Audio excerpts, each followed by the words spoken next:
తత్సత్. ఓం శ్రీ గురుభ్యో నమః.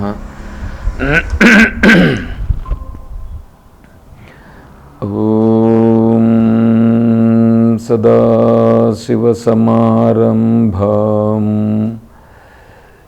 శంకరాచార్యమధ్యమాం తత్వవిదానందపర్యంతాం వందే గురుపరంపరాం. ఓం శ్రీ గురుభ్యో నమః. పూజ్య గురుదేవులు తత్వవిదానంద సరస్వతి స్వాముల వారి దివ్య చరణారవిందములకు ప్రణమిల్లుతూ పరిపూర్ణ పరబ్రహ్మస్వరూపులగు ప్రియాత్మ బంధువులారా, ఓం శ్రీ గురుభ్యో నమః.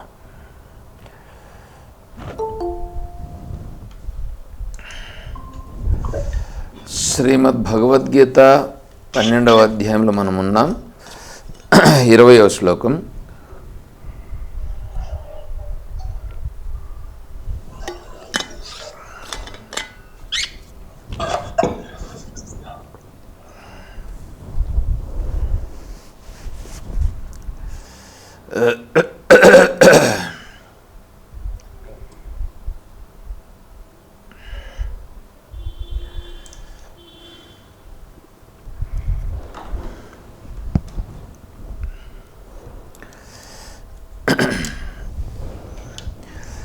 ఏ తు ధర్మ్యామృతమిదం యథోక్తం పర్యుపాసతే శ్రద్ధదానా మత్పరమ భక్తాస్తే తీవ మే ప్రియాః.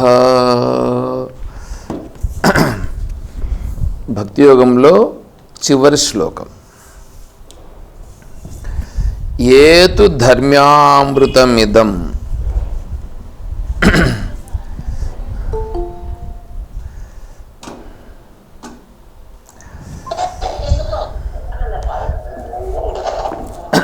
ధర్మ్యామృతం ఇది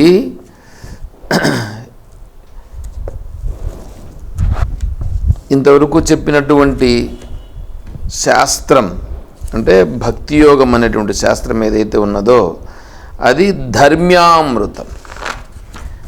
అమృతం, అమృతము అంటే మరణరహితమైనటువంటి దానిని అమృతం అని అంటారు. ఈ అమృతము మామూలుగా అమృతము తాగితే స్వర్గలోకంలోకి వెళ్ళి మరణము లేని స్థితి ఉంటుంది. ఏది దేవతలు తాగేటువంటి అమృతము, ఆ అమృతము తాగితే మరణము లేకుండా స్వర్గలోకమునందు ఉంటారు. ఇది మరణము లేని అమృతం అవుది. కానీ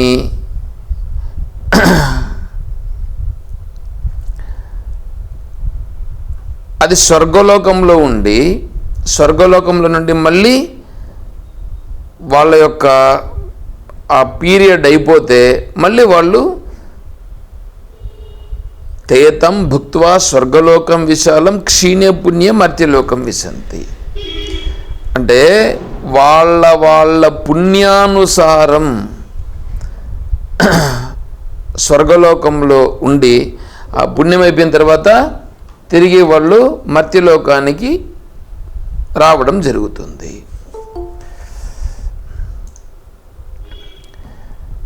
ఇది స్వర్గలోకానికి పోవాలనంటే వీళ్ళు ఇక్కడ కర్మకాండ చేసుకోవాలి.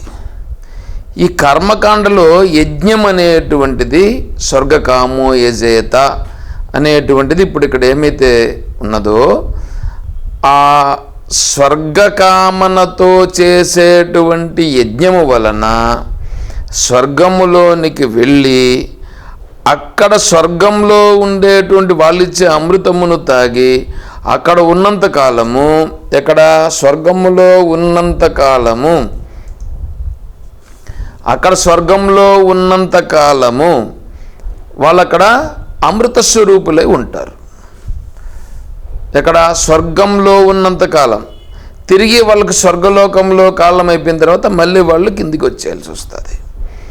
సో ఈ అమృతం అనేటువంటిది అంతవరకే పనిచేస్తుంది. ఇక్కడ చెప్తా ఉండే అమృతం ఏది? మనకు ఏతు ధర్మ్యామృతం ఇదం, ఏదైతే భగవద్గీతలో చెప్పబడినటువంటి అమృతం ఉన్నదో ఈ అమృతం అనేటువంటిది ఎప్పుడు వస్తుందనంటే ఇప్పుడే, ఇక్కడే నీకు ఈ అమృత స్వరూపాన్ని ఇస్తుంది. అంటే ఏంటి? ఎవరైతే ఈ భక్తి అనేటువంటి దానిని చాలా స్పష్టంగా పట్టుకున్నారో, ఈ భక్తిని పట్టుకున్నటువంటి వీళ్ళు ఇప్పుడే ఇక్కడే వీళ్ళు అమృత స్వరూపులు అవుతారు. అయితే వాళ్ళు చనిపోరా అని మీరు అడిగితే, అయ్యా చనిపోవడం అనేటువంటిది శరీరానికి సంబంధించిన లక్షణం, శరీరం పోతుంది. కానీ వాళ్ళ దృష్టిలో, వాళ్ళ భావనలో వాళ్ళు ఏది సత్యమో ఆ సత్యస్వరూపులు అయిపోయి ఉన్నారు, ఆ సత్యస్వరూపులుగా స్థిరపడిపోయినారు. కాబట్టి ఇప్పుడు వాళ్ళు మళ్ళీ శరీరం పోయినా కూడా ఈ శరీరం అసలు ఉండేది కాదు అనేటువంటిది వాళ్ళు దృఢమైపోయింది. ఏది సత్యమో ఆ సత్యము కూడా దృఢమైపోయి ఉన్నారు. అందువలన వాళ్ళు ఇప్పుడే ఇక్కడే అమృత స్వరూపులు. అంతేకాకుండా ఈ రాగద్వేషాలనేటువంటి వాటి నుంచి బయటపడిపోయినారు. రాగద్వేషాలు వాళ్ళకి లేవు. అంతేకాకుండా ఏషణాత్రయము లేదు వాళ్ళకి. ఏషణ, పుత్రేషణ, విత్తేషణ, లోకేషణ. పుత్రేషణ అనేటువంటిది భార్య పుత్రుడు వీళ్ళిద్దరూ దాంట్లోనే వచ్చేస్తారు. కాబట్టి భార్య పుత్రుడు ఇదొక ఏషణ. ఏషణ అంటే కామన అని అర్థం. ఇది వాణ్ణి లోపలికి, తన లోపలికి లాగుకుంటుంది. అది ఏషణ. ఏషణాత్రయము, దుఃఖత్రయము ఇవి ఉంటాయి. ఇక్కడ వచ్చేసి ఏషణాత్రయం అనేటువంటిది ఇక్కడే ఇప్పుడే, అంటే ఇవి ఉండగానే భార్య ఉంది, పుత్రుడు ఉన్నాడు. భార్య ఉండిన భార్యను భార్యగా చూచుటలేదు, పుత్రుడిని పుత్రుడుగా చూచుటలేదు. మరేమిగా చూస్తున్నారు? భార్య భార్యగానే ఉంటుంది, భార్య భార్యగానే చేస్తూ ఉంటుంది. పుత్రుడు పుత్రుడుగానే ఉంటాడు, పుత్రుడు చేసే పనులు చేస్తుంటాడు. తను కూడా పుత్రునితో వ్యవహారం చేస్తూనే ఉంటాడు. కానీ భావనలో ఇప్పుడు ఈరోజు సాయంకాలం కూడా చెప్పుకున్నాం, జీవత్వ భావన. జీవత్వ భావన అనేటువంటిది దృఢమైపోయి ఉంటుంది. ఈ జీవత్వ భావన దృఢమై క్రమంగా ఆత్మభావనలో దృఢమైపోయి ఉంటాడు. అలా ఆత్మభావనలో దృఢమైపోయి తను శరీర భావనను అధిగమించి ఉంటాడు. శరీరము కూడా ఈశ్వర స్వరూపమే అనేటువంటిది దృఢ నిశ్చయమైపోయి ఉంటుంది. అందువలన ఏది నాశనమయ్యే పరిస్థితి లేదు. నాశరహితమైనటువంటి స్థితికి తను చేరి దృఢమై ఉన్నాడు. ఒకటి. రెండవది, ఇక్కడే ఆనందముగా ఉన్నాడు. 2. 3, మరణరహిత స్వభావం, మరణరహిత స్థితిని తను పొందినాడు. మరణరహిత స్థితిని అంటే శరీరం చనిపోతుంది, శరీరం పోతుంది, కానీ నేను చనిపోయేవాడను కాదు అనేటువంటిది దృఢమై ఉంటుంది. ఆత్మస్వరూపము కదా నేను ఆత్మస్వరూపం కాబట్టి నేను చనిపోయేవాడను కాదు అనేటువంటిది దృఢమైపోయి ఉంటుంది. ఇది ఏతు ధర్మ్యా అమృతమిదం. దాన్ని ఆచార్యులు వారు ఏమంటున్నారంటే, ఏతు సన్యాసినో ధర్మ్యామృతం ధర్మ్యాత్ అనపేతం ధర్మ్యం చ తద్ అమృతం చ తద్ అమృతత్వహేతుత్వాత్ ఇదం యథోక్తం అద్వేష్టా సర్వభూతానాం ఇత్యాదిన పర్యుపాసతే అనుతిష్టంతి. చూడండి, ఏతు సన్యాసినః ధర్మ్యామృతం. సన్యాసినః ఈ స్థితిని చేరాలనంటే అతను ఏమైపోతాడంటే, అతను సన్యాసము తీసుకున్నాడా లేదా అనేది కాదు ప్రశ్న. సన్యాసము తీసుకొని కూడా ఈ స్థితిలో తను ఉండకపోతే అతను సన్యాసి కాదు.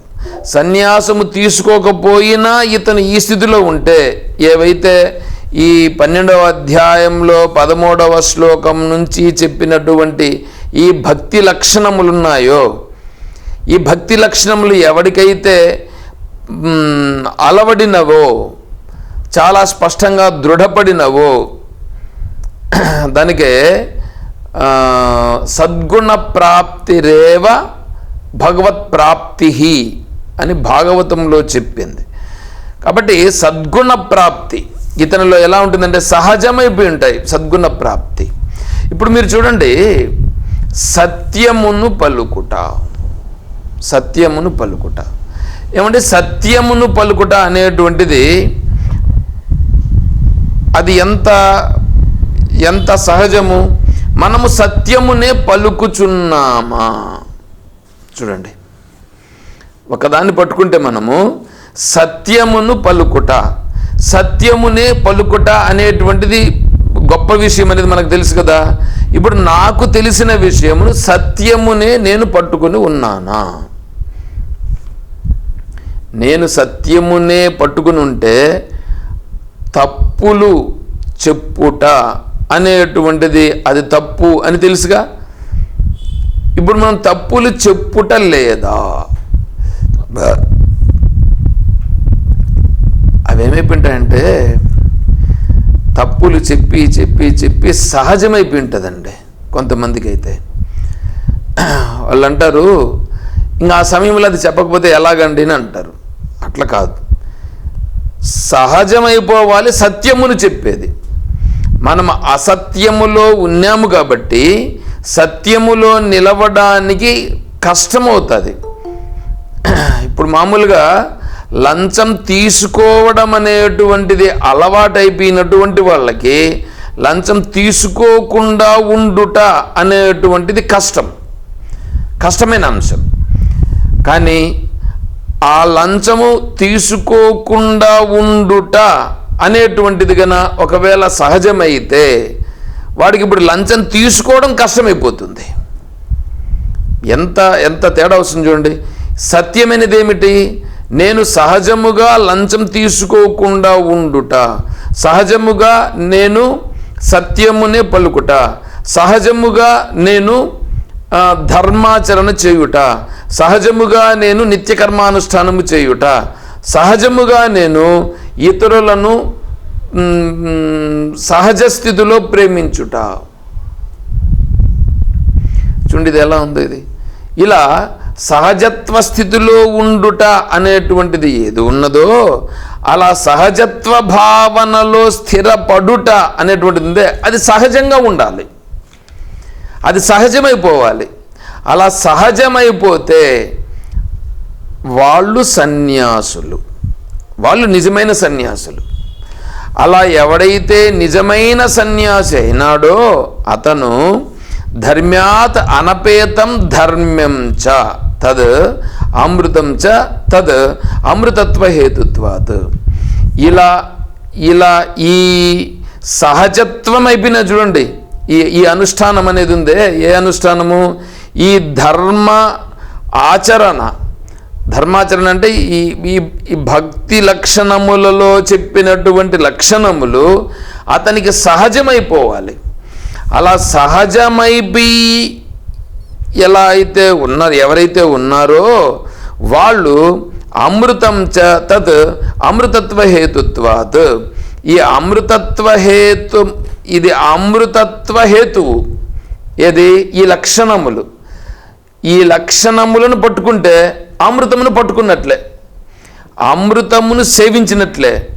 ఈ లక్షణాలు ఎవడైతే ఆచరిస్తున్నాడో వాడు అమృతత్వమును సేవించిన వాడగును. ఆ అమృతము దేవతల దగ్గర ఉన్నటువంటి అమృతమును తాగితే తిరిగి వాడు జన్మించే అవకాశం ఉన్నది. ఇక్కడ ఈ అమృతమును సేవిస్తే వీడు ఇక్కడ జీవించి ఉండగానే జీవన్ముక్తుడవుతాడు. అంతేకాకుండా తిరిగి జన్మించుట అనేటువంటిది ఉండదు. ఈ అమృతం యొక్క ప్రభావం. తర్వాత ఏతు ధర్మ్యామృతమిదం యథోక్తం పర్యుపాసతే. యథోక్తం, యథా ఉక్తం. ఏ విధంగా అయితే ఈ 13వ శ్లోకం నుండి 19వ శ్లోకం వరకు చెప్పినటువంటి ఈ భక్తి లక్షణములు, అంటే ప్రేమను ప్రకటించుట అనేటువంటివి అతని యందు సహజముగా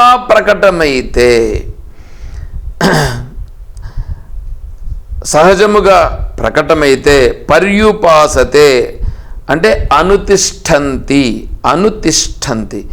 అందులో తిష్ట ఉండాలి. తిష్ట అంటే అవి సహజమైపోవాలి. మామూలుగా ఇప్పుడు మనం దాన్ని వెతుక్కుంటాం. ఇప్పుడు శ్లోకాలు ఒక్కోసారి చెప్పాల్సి వస్తుంది, ఆ శ్లోకం గుర్తురాదు, దాన్ని కొంతసేపు ఆలోచన చేస్తాం, అది వెతుకులాట. అదేవిధంగానే సత్యమునే పలుకుట, చెప్దామా వద్దా, ఈ ధర్మం ఇది చేద్దామా వద్దా, ఇది చేస్తే నాకేమిటప్ప, ఎందుకు లేవంతా, ఇటువంటివన్నీ వస్తుంటాయి. అలా డైలామాలో లేకుండా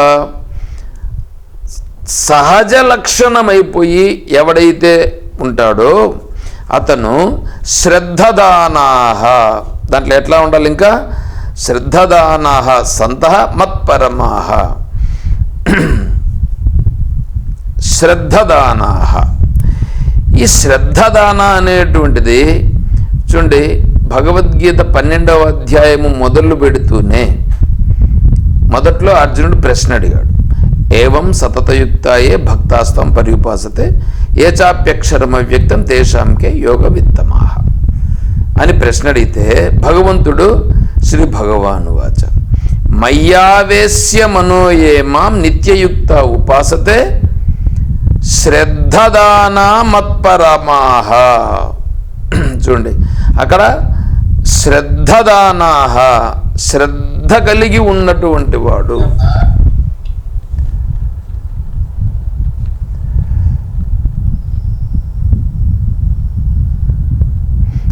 మయి ఆవేశ్య మనోయే మాం నిత్యయుక్త ఉపాసతే శ్రద్ధదాన మత్పరమాః భక్తాస్తే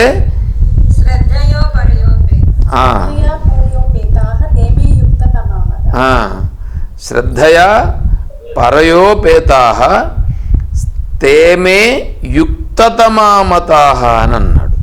అంటే మీ శ్రద్ధ కలిగి ఎవడైతే ఉన్నాడో అని అక్కడ శ్రద్ధను మొదలుపెట్టాడు. ఇప్పుడు ఎండింగ్కి వచ్చాడు. మొదటిలో శ్రద్ధతో మొదలుపెట్టాడు, ఇప్పుడు ఎండింగ్ 20వ శ్లోకం. ఏతు ధర్మ్యామృతమిదం యథోక్తం పర్యుపాసతే శ్రద్ధదాన మత్పరమాః. శ్రద్ధ కలిగి, ఇప్పుడు ఇక్కడ శ్రద్ధ అంటే ఎట్లాగా అనేటువంటిది ఇక్కడ చూడండి. దాన్ని ఏం చెప్పన్నారంటే శ్రద్ధ అంటే సత్యము, ధా అంటే ధరించి ఉండుట, సత్యమును ధరించి ఉండునది శ్రద్ధ. సత్యమును ధరించి ఉండునది శ్రద్ధ అంటే అది సత్యస్వరూపంగా మారిపోయింది. అంతేకాకుండా మనకు ఈ సాధన చతుష్టయ సంపద. ఈ సాధన చతుష్టయ సంపదలో మూడవది శమాది షట్క సంపద. శమము, దమము, ఉపరతి, తితిక్ష, శ్రద్ధ, సమాధానం. ఈ 6 కలిసి ఒకే సాధనం. 6 కలిపి ఒకే సాధనం. ఇందులో శ్రద్ధ ఉంది చూడండి. ఏమిటి? మొదటేమో శమం, తర్వాత దమం, తర్వాత ఉపరతి. ఈ శమం అంటే అంతరింద్రియ నిగ్రహం. అంతరింద్రియ నిగ్రహం అని అంటే ఇది సాధనలో చెప్తున్నారు. సాధనలో ఏమిటి? అంతరింద్రియమును నిగ్రహించుకొనుట. అంటే మనస్సు విషయముల వైపు పరుగెడకుండా మనస్సుని మరల్చుట, అది అంతరింద్రియ నిగ్రహం. రెండవది బాహ్యేంద్రియ నిగ్రహం.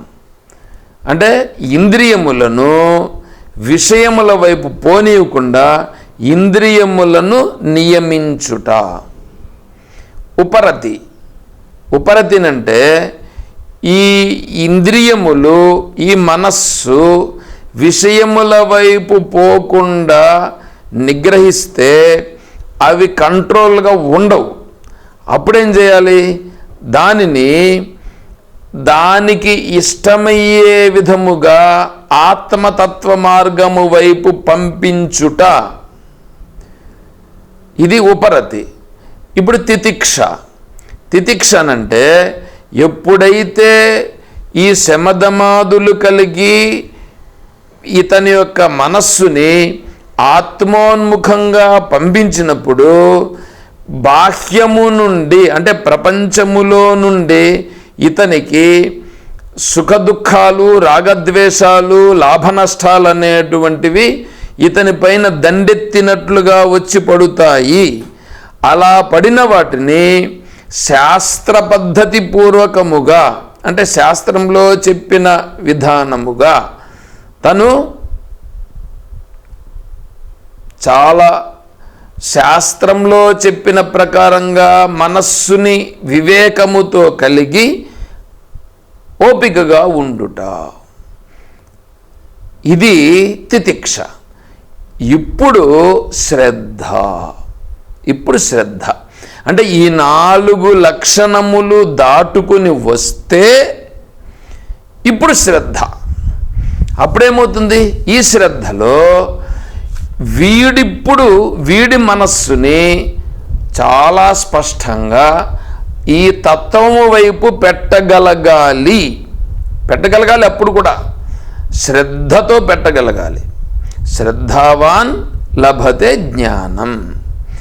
శ్రద్ధ కలిగి ఉన్నవాడికి జ్ఞానం అనేది కలిగి తీరుతుంది. అందువలన ఈ 4 నిలపవచ్చు. లోకంలో ఉండేటువంటి వాళ్ళు ఈ 4 కూడా చేస్తారు. ఏ 4? శమము, దమము, ఉపరతి, తితిక్ష, ఈ 4 చేస్తారు. కానీ శ్రద్ధ ఉండదు. వీళ్ళు చేసేటువంటివి శమదమ, ఉపరతి, తితిక్షలు అనేటువంటివి లౌకిక విషయాల్లో చేస్తుంటారు. చూచేదానికి దాన్ని అంటారు చూడండి, కొంగ జపములాగా వీళ్ళు కూడా చేస్తుంటారు. కొంగ కూడా జపం చేస్తూ ఉంది. ఎందుకు జపం చేస్తుంది కొంగ? చేపల కోసం జపం చేస్తుంది కొంగ, అంతేగాని నిజంగా జపం చేయట్లేదు. ఆ విధముగానే ఇక్కడ వీడు కూడా పైకి చూడ్డానికి అలా 4 శమదమ, ఉపరతి, తితిక్షలను ఆచరించినట్లుగా కనిపిస్తాడు.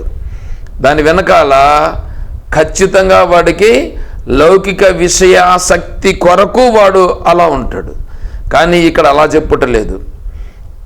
ఈ 4 కలిగి ఉండి శ్రద్ధతో ఆత్మాన్వేషణ వైపు ఉండుట, అది శ్రద్ధ. అంటే ఇన్ని జరుగుతూ ఉండినా సరే నేను ఇక్కడి నుంచి వెనుకకు మరలను అని దృఢముగా ఉండుటను శ్రద్ధ శ్రద్ధ అంటారు. ఇది చేసిన తర్వాత సమాధానం. కరెక్టే, శాస్త్రం చెప్పింది, ఋషీశ్వరులు చెప్పినది, ఏ ఆత్మస్వరూపమైతే ఉన్నదో ఆ ఆత్మస్వరూపం అనేటువంటిది సత్యం, అది ఉన్నది. దీనిలో ఎటువంటి సందేహము లేదు, అది స్పష్టంగా అనుభవమగుచున్నది అనేటువంటిది అప్పుడు సమాధానమవుతుంది. కాబట్టి ఆ శ్రద్ధ అనేటువంటిది ఇక్కడ కలిగి ఉండాలి.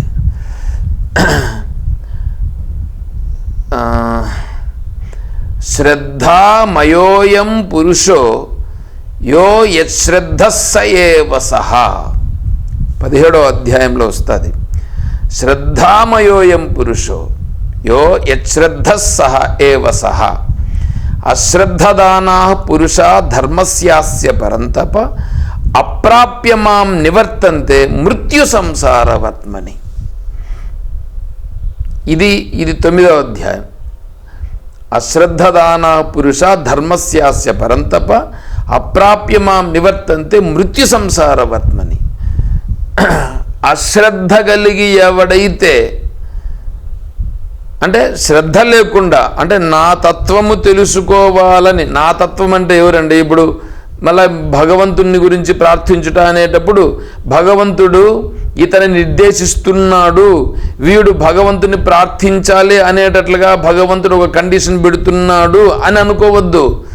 వీడు విముక్తి పొందుట కొరకు, వీని తత్వమును వీడు తెలుసుకునేదానికి, వీని సహజత్వమును వీడు తెలుసుకునేదాని కొరకు వీడిప్పుడు ప్రయత్నం చేయాలి.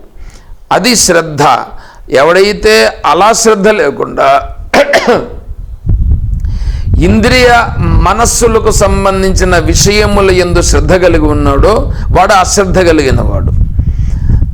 అశ్రద్ధదానా పురుషా ధర్మస్య అస్య పరంతప. భగవంతుడు చెప్పినటువంటి ఏ ధర్మ పద్ధతి ఉన్నదో ఆ పద్ధతి పాటించకుండా ఎవడైతే ఉన్నాడో అప్రాప్య మాం నివర్తంతే, అతను నన్ను పొందకుండా మృత్యు సంసారవత్మని, మృత్యు మార్గంలో వాడు వెళ్ళిపోతాడు అని చెప్పాడు. కాబట్టి ఇక్కడ శ్రద్ధదానాహ, శ్రద్ధ కలిగి ఇతను ఉంటాడు. ఇప్పుడు దేవుణ్ణి ప్రేమించుట, దేవుణ్ణి ప్రేమించుట అంటే ఏమి? ఈ భక్తి అంటే ఏమిటి? భక్తి అంటేనే ప్రేమ. భక్తి అంటేనే ప్రేమ. ప్రేమ అనేటువంటిది ఉంది చూడండి. మనం అనుకుంటున్నామే ప్రేమ ప్రేమ అని. ప్రేమ ప్రేమ ఓ ప్రేమ అని పాట పాడడం కాదండి, పాట పాడడం కాదు.